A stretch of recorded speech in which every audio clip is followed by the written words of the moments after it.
ठाकरों से पंगा लेना ठीक नहीं होगा, हालत खराब होगी, देख लीजिए।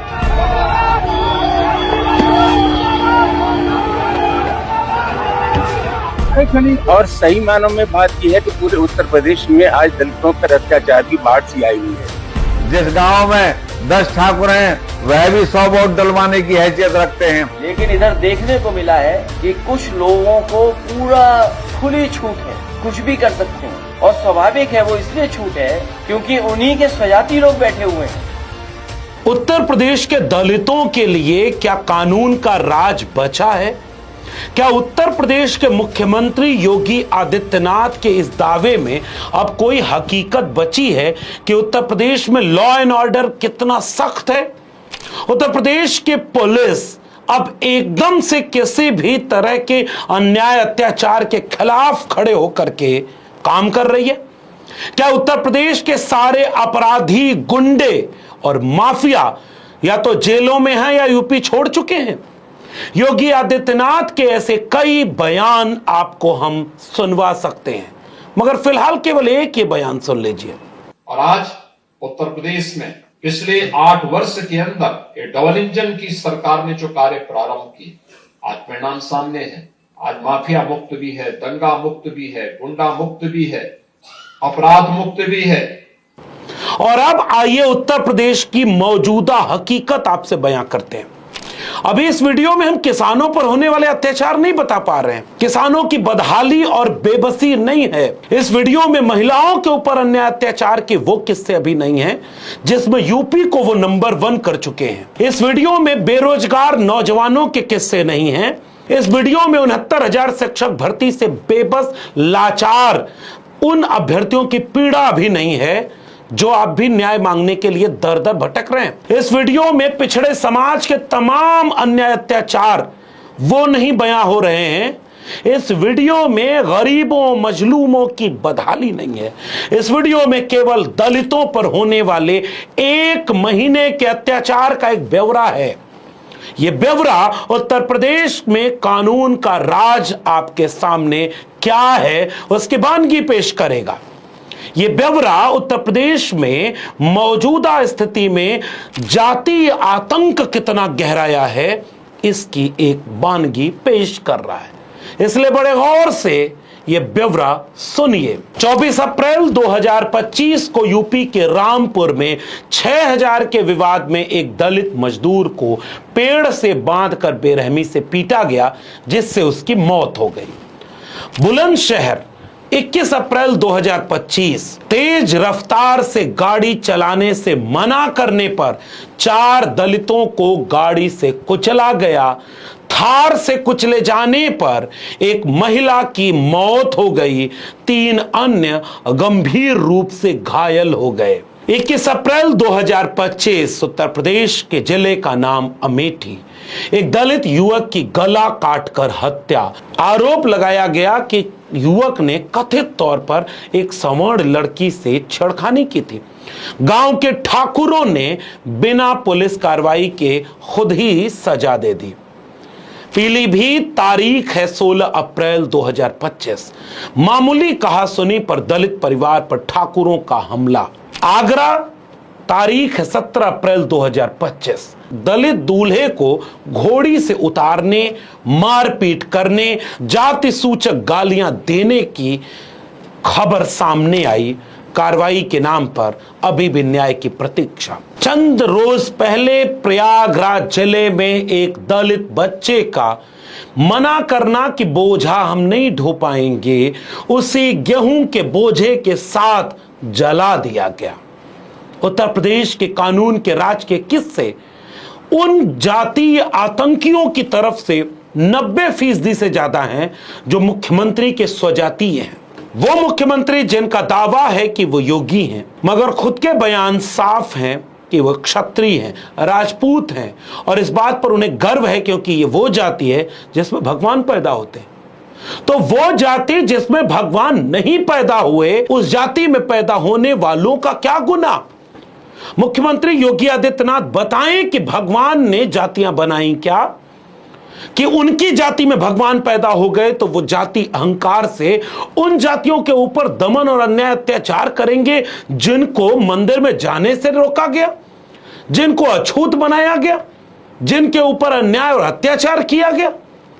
और उनके स्वजातीय गुंडों का मनोबल इतना बढ़ा हुआ है कि वो खुलेआम उत्तर प्रदेश में तलवारें लहराएंगे, पूर्व मुख्यमंत्री को जान से मारने की धमकियां देंगे, कोई कार्रवाई नहीं। और बुलंदशहर में दलितों के ऊपर अन्याय अत्याचार की घटना के सामने उत्तर प्रदेश में प्रमुख विपक्षी दल समाजवादी पार्टी के राज्यसभा सांसद वरिष्ठ नेता रामजीलाल सुमन जी जब दलितों की पीड़ा में, दुख दर्द में शामिल होने के लिए समाजवादी पीडीए का सहारा बनकर के राष्ट्रीय अध्यक्ष अखिलेश यादव के निर्देश पर उत्तर प्रदेश में, जिसमें कानून का राज है, जिसके गुंडे माफिया या तो जेले में हैं या यूपी छोड़कर गायब हो चुके हैं, उस उत्तर प्रदेश में अब मुख्यमंत्री के स्वजातीय गुंडे राज्यसभा सांसद के काफिले पर हमला कर देते हैं।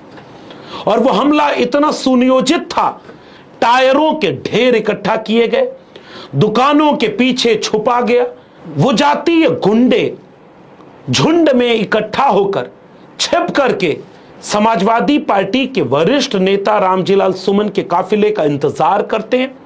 पुलिस एस्कॉर्ट कर रही होती है। वो धमकी दे चुके हैं कि जहां मिलेंगे उन्हें मारेंगे, जहां मिलेंगे उन्हें बदला लेंगे। उसके बावजूद पुलिस का इंटेलिजेंस, लोकल इंटेलिजेंस यूनिट और तमाम तरह की पुलिस के संस्थान इस बात के लिए क्या अनभिज्ञ थे या किसी का इशारा था कि हमला होने देना? कल टायर से हमला हुआ एक दलित राज्यसभा सांसद के ऊपर, कल पत्थर होगा, उसके बाद गोली चला दे, कैसे पता चलेगा कि उनकी जान सुरक्षित है या नहीं? और फिर से मैं कह रहा हूं, वो सांसद अगर दलित न होते तो क्या ये हिम्मत होती? कितनी जगहों पर देश में ऐसे बयान देने वालों पर खुलेआम इस तरह की कार्रवाई हुई। इस देश में गांधी के हत्यारों का महिमा मंडन, इस देश में गांधी को खुलेआम गोली मार देना, इस देश में बाबा साहब अंबेडकर की मूर्ति को माला पहनाना और साथ ही साथ मूर्ति को तोड़ना, जय भीम के झंडे को पैर से कुचल देना, बाबा साहब की मूर्तियों को अपमानित करना, किसी ने हमला किया क्या? इस देश में पूर्व मुख्यमंत्री को गोली से मार देने की बात करना, किसी ने रोका, किसी ने हमला किया क्या? लेकिन दलित सांसद के ऊपर आप इतना आसान बन गया कि कोई भी हमला कर दे, धमकी दे दे और उसको रोकने में उत्तर प्रदेश का ये शासन प्रशासन नाकाम है। एक सिपाही और बीट इंस्पेक्टर पर कार्रवाई, और इन जातिगत गुंडों पर कब कार्रवाई होगी जो खुलेआम धमकी दे रहे हैं? उत्तर प्रदेश के मुख्यमंत्री जी, ये आपसे सवाल है, ये सवाल उन लोगों की तरफ से है जो आपसे कह रहे हैं कि एक जाति के गुंडों का आतंक पूरे उत्तर प्रदेश में फैल चुका है। वो कभी दलितों के ऊपर होता है, कभी पिछड़ों के ऊपर होता है, कभी महिलाओं के ऊपर होता है। पूरी जाति गुंडों की नहीं होती, लेकिन इस देश में तो परंपरा रही है कि यादव के नाम पर गुंडा पूरा समाज, मुसलमान के नाम पर आतंकवादी पूरा समाज, पूरे समाज को गाली देने का कल्चर बीजेपी का है। लेकिन हम ये कहना चाहते हैं कि मुख्यमंत्री के कुछ स्वजातीय गुंडे हैं, ये पूरी जाति नहीं। पूरी जाति में विश्वनाथ प्रताप सिंह भी पैदा हुए, अर्जुन सिंह भी पैदा हुए, चंद्रशेखर भी पैदा हुए, जो सोशलिस्ट और समाजवादी लोग थे। न्याय के लिए दलित पिछड़े उन्हें याद करते हैं, सल्यूट करते हैं। लेकिन ये चंद गुंडे जो मुख्यमंत्री जी की स्वजाति हैं, ये अब खुलेआम एक सांसद के ऊपर हमला कर देंगे। कल वो हमला किसी दलित बच्ची के ऊपर हुआ, किसी दलित दूल्हे के ऊपर हुआ, किसी दलित व्यक्ति के ऊपर हुआ, किसी दलित मजदूर के ऊपर हुआ, किसी दलित सामान्य पहचान के व्यक्ति के ऊपर हुआ, और अब वो सांसद भी बन जाए तो वो जाति उससे खत्म नहीं हो रही। और उत्तर प्रदेश के पुलिस उस सब को रोकने में नाकाम हो गई। और अब तो मुख्यमंत्री के स्वजातीय बयान दे रहे हैं। राज्य मंत्री दर्जा प्राप्त अलीगढ़ के, गौर से सुनिए इस मंत्री के अहंकार को, इस गौर से सुनिए इस बयान को। यह उत्तर प्रदेश के लॉ एंड ऑर्डर की वानगी तो पेश कर ही रहा है, लेकिन यह सबूत दे रहा है कि बाबा साहब का लोकतंत्र कहां है, संविधान कहां है। यह इस देश के पिछड़ों और दलितों से एक सवाल पूछते हुए मैं इस वीडियो को आपसे साझा कर रहा हूं। आपको देखकर सुनना और सोचना होगा सामंती जातिवादी ताकतों से लड़कर इस देश ने एक न्याय, समता और संविधान का समाज बनाने की शुरुआत की। कहीं वही दिन वापस तो नहीं आ रहे? गौर से सुनिए उत्तर प्रदेश के मुख्यमंत्री योगी आदित्यनाथ की सरकार में मंत्री का बयान। मैं आपके माध्यम से इनसे यही पूछूंगा और आने वाले चुनाव में अखिलेश को भी दिखा देंगे। जिस गांव में 10 ठाकुर हैं वह भी 100 वोट डलवाने की हैसियत रखते हैं। ठाकुरों से पंगा लेना ठीक नहीं होगा, हालत खराब होगी, देख लीजिए। अब इस बयान का एक विश्लेषण जो सबसे जरूरी है, 10 ठाकुर अगर किसी गांव में हैं तो 100 वोट डलवाने की क्षमता रखते हैं। जी हां, 1990 के पहले इस देश में यही होता था। बाबा साहब का संविधान लागू तो हो गया 26 जनवरी 1950 को, लेकिन गांव तक नहीं पहुंच पाया क्योंकि कोई जातिवादी सामंत खटिया डालकर लाठी लेकर बैठा था। वो वोट डालने से रोकता था, वो वोट डालने नहीं देता था, या अपनी मर्जी से वोट डलवाता था, हड़काता था, डराता था, मारता था। जैसे जैसे इस देश में मान्यवर कांशीराम का आंदोलन, समाजवादियों का मंडल आंदोलन पैदा हुआ, गांव तक इस देश के दलितों, पिछड़ों में हिम्मत भरी। तुम्हारा वोट है, अब वोट हमारा, राज तुम्हारा नहीं चलेगा के नारे गांव तक पहुंचे। वो नारे पहुंचे, उन नारों को ले जाने वाला कोई चौधरी चरण सिंह था, कोई मुलायम सिंह यादव, कोई मान्यवर कांशीराम था। उन नारों को बिहार में ले जाने वाला कोई कर्पूरी ठाकुर, कोई जगदेव बाबू, कोई लालू प्रसाद यादव था, कोई रामविलास पासवान, कोई नीतीश कुमार था, उत्तर प्रदेश में कोई मायावती जी थी। इतने नेताओं ने कई दशक तक संघर्ष किया, तब एक व्यक्ति एक वोट डालने शुरू किया। उनकी हुकूमत आई, समाजवादियों की और अंबेडकरवादियों की हुकूमत आई। उनके फैसलों ने इस देश के करोड़ों लोगों की जिंदगी को बदल कर रख दिया। अब ये वापस क्या वही दिन ले आना चाहते हैं कि 10 लोग 100 वोट डलवाएं? मुख्यमंत्री योगी आदित्यनाथ उत्तर प्रदेश में उपचुनावों से लेकर चुनावों तक ये कर चुके हैं। इसलिए अब इस बयान के बाद इस प्रदेश ही नहीं, देश के लोगों को यह सोचना होगा कि क्या जातिगत आतंकियों का वापस कब्जा हो जाएगा संविधान के ऊपर, या बाबा साहब अंबेडकर का संविधान जीतेगा। यह फैसला आपको करना है। इसलिए उत्तर प्रदेश के बढ़ते जातिगत आतंक को आपको पहचानना होगा। पहचानना होगा इस देश के पिछड़ों को कि अगर दलितों पर इतना अन्याय अत्याचार हो रहा है तो पिछड़ों पर क्या कम हो रहा है? क्या बिहार के एक जिले में यादवों और कुशवाहों की बारात जाते हुए गोली मार करके कुछ लोगों की हत्या बिहार में नहीं हुई? क्या बिहार के भागलपुर के लेकर के उत्तर प्रदेश के रामपुर तक अब जातिगत आतंक बढ़ता नहीं जा रहा? सोचना इस देश के नागरिकों को है कि उत्तर प्रदेश का शासन कैसा है, क्या बिहार उसका इंतजार कर रहा है?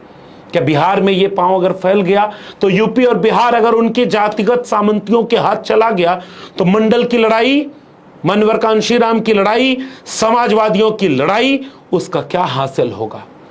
इसलिए ये आंकड़े आपके सामने एक सच्चाई पेश कर रहे हैं। फैसला आपको करना है कि आपको वापस वो दौर चाहिए या बाबा साहब के संविधान का दौर चाहिए।